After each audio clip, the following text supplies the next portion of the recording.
ছেলে আমার 3 জেনারেশনের ছোট ছেলে মানুষ, তার সাথে আমি মুক্তিযুদ্ধ আদর্শ বাম ডান কিছুই থাকবে না, সব মিলেমিশা করতে হবে। শুধু এদেরকে নেতা ওরা বুঝবে কয়েকদিন পরে। ওই যে এরা যেমন 6 মাস পরে বুঝছে যে একটা মুক্তিযুদ্ধ ছিল, তাদের নেতা মাহফুজ আলম বলছে 6 মাস লাগবে না, এরা 1 মাস পরেই বুঝবে আরো কি কয় এরা। আমি এই কথাটা বলে দিলাম, বাবারা তোমরা ভালো থাকো। কিন্তু একটা কথা আমরা চেয়েছিলাম যে হচ্ছে যদি আসলে যদি হচ্ছে তাদেরকে রাজাকার আলবদর মনেই হতো, তাহলে 14-18 যখন তাদেরকে ধানের শীষ তুলে নিলেন তখন কেন আমার ফজল প্রতিবাদ করে? আমি তোমার বাবা তোমার কথার সময় আমি কোনো কথা বলি নাই, তুমি শুনো। কারণ তোমাদের আমি এই প্রথম একজন মহান নেতার সাথে বসলাম, তোমাদের মতো যারা একদম বিপ্লব করছো। এর আগে কোনো মহান নেতার সাথে আমি বসি না। আমি আগে জানলে মহিউদ্দিন সাহেব আমি অন্য কিছু বলতাম। শুনো তুমি কথাটা, ফাউন্ডেশন কি বুঝায়? একটা বিল্ডিং এর ফাউন্ডেশন, বাংলাদেশের ফাউন্ডেশন কি? বাংলাদেশ নামটা কিভাবে হলো, কিসের মধ্যে দিয়ে বাংলাদেশ? এটা তো নামটা ছিল পূর্ব পাকিস্তান, এটা বাংলাদেশ হলো কেমনে? তুমি 47 কে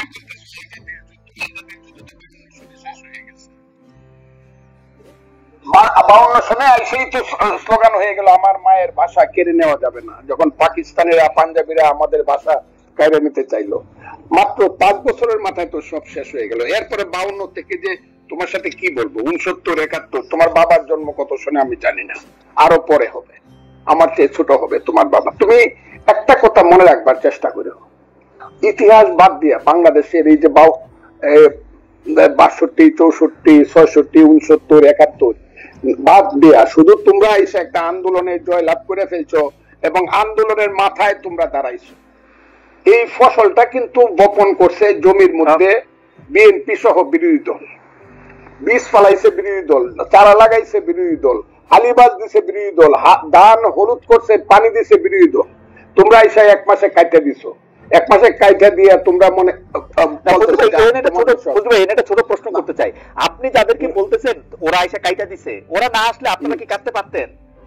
একদম একদম, হয়তো আরো 15 দিন পরে হইতো, আরো 1 মাস পরে হইতো, কিন্তু হতো না। কে বলছে হয় না? একদম, কারণ জিনিসটা তো একদম পাকা ছিল। তো 17 বছর হয় এটার উপায় আমি তাদেরকে অসংখ্য ধন্যবাদ দিব, মাথা নিচু করে। একদম আমি আমার সন্তানদের প্রতি অনেক বেশি শ্রদ্ধা জানাবো যে তারা এই নেতৃত্বটা দিছে। কিন্তু এর অর্থই না এই যে 15 বছর যাবৎ বিএনপি সহ সমস্ত বিরোধী দল শত শত হাজারে হাজারে জেল কাটছে, লাখে লাখে মামলা খাইছে, শত শত গুম হয়েছে, এই সব বাদ দিয়া এই সন্তানেরা যদি বলে তারাই সব করে ফেলছে, তাইলে তাদের সাথে আমার কথা তারা পরে বুঝবে। আমি একটু আপনার কাছে হাত জোর করে বলি, ওরা তো এটা বলতে চায় না যে ওরা সব করছে, ওদেরকে ওরা যখন বলে না, আপনি দেখেন ওরা যখন বিএনপি সরকার আসলে বিএনপি সরকার আসে না, ওরা কি করবে? বিএনপি সরকারে আসবে না, ডিস্টার্ব করবে তো কেন? মাসুদ আমার সন্তানের মতো। আমি যখন ছাত্রলীগের প্রেসিডেন্ট 80 সনে, ওই সময় বোধহয় ও জন্মগ্রহণ করে নাই। আমি 80 সনে ছাত্রলীগের প্রেসিডেন্ট, 83 পর্যন্ত এরশাদ বিরোধী আন্দোলনের আমি প্রধান নেতা। যেদিন জয়নাল জাফর মুজাম্মেল কাঞ্চন দীপালিসা আমি প্রধান নেতা, আমি একা বক্তৃতা করছি। এগুলো তাদেরকে বলে লাভ নাই তো এইসব কথা। তোফায়েল আহমদরা কারা, শাহ মুয়াজ্জেমরা কারা, নূরে আলম সিদ্দিকে মুক্তিযুদ্ধ কারা করছে, এরা কি আন্দোলন সংগ্রাম করে?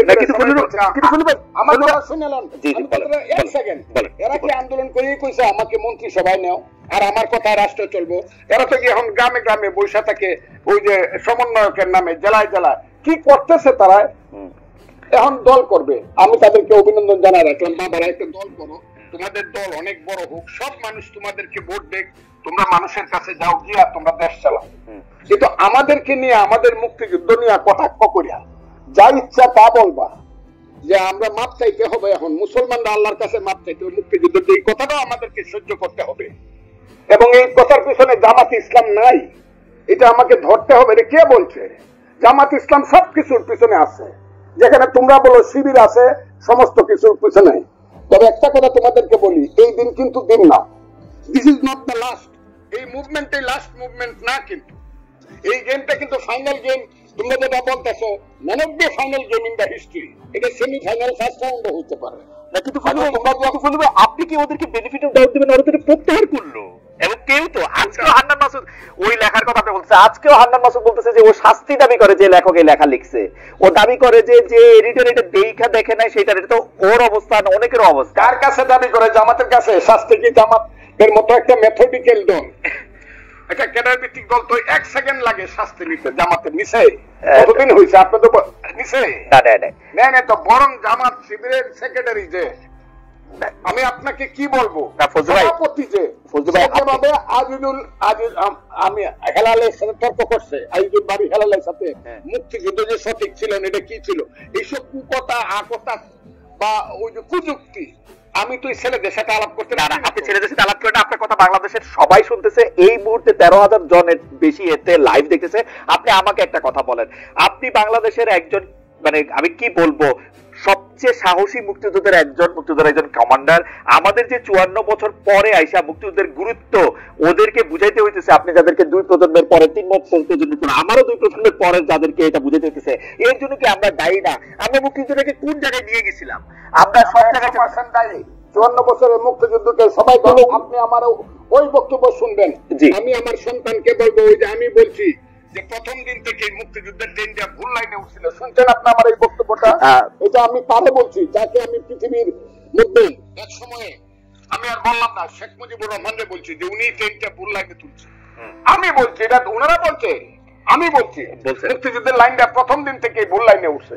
এটা যাওয়ার কথা ছিল চিটাগাং, কিন্তু এটা টঙ্গী গিয়ে।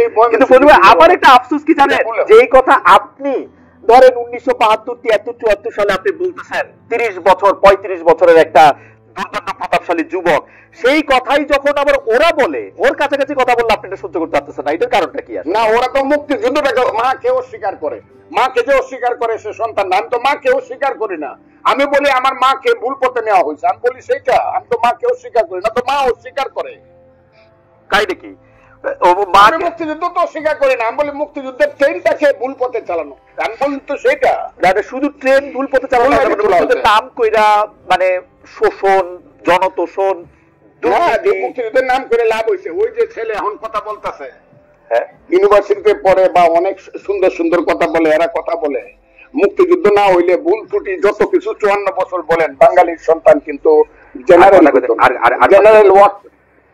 ওয়াকারুজ্জামান হইতো না, বাঙালির সন্তান কিন্তু সিনিয়র সচিব হইতো না, বাঙালির এই দেশে আদমজি, ইস্পাহানি, দাউদ, বাউনির সাইকেলের গাড়ি দেখতাম, তার নাতিদের গাড়ি। আমাদের সেই ছেলে যে এখন ওদের যে নেতা হাসনাত আব্দুল্লাহ, আমি তাকে ধন্যবাদ দিব, সে বলছে আমি 4 কোটি টাকা দামের গাড়ি দৌড়াই। 4 কোটি টাকার গাড়ি বাঙালি ছেলেদের থাকতো না, আদমজির নাতি রোলস রয়েস গাড়ি আমাদের দেখতে হতো। মুক্তিযুদ্ধ হয়েছে বলেই বাঙালি বলতে পারে 36,000 কোটি টাকা চুরি করার মতো সুবিধা হয়েছে, না হইলে দাঁড়ায় দাঁড়ায় দেখতে হইতো পাঞ্জাবিরা কি করে দেশ লুট করে, আর আমাদের মেয়েদেরকে নিয়ে গিয়ে সুন্দর সুন্দর বাগনা বানায়। মুক্তিযুদ্ধ সবটা খারাপ এই কথাটা আমি বলবো না, আমার মনে হয় যে ভুল হয়েছে, কিন্তু মুক্তিযুদ্ধ সবটা খারাপ। মুক্তিযুদ্ধ হওয়ার ফলেই বাংলাদেশ নামে একটা দেশ হয়েছে, বাঙালি জাতির একটা রাষ্ট্র হয়েছে। বাস দ্যাটস অল।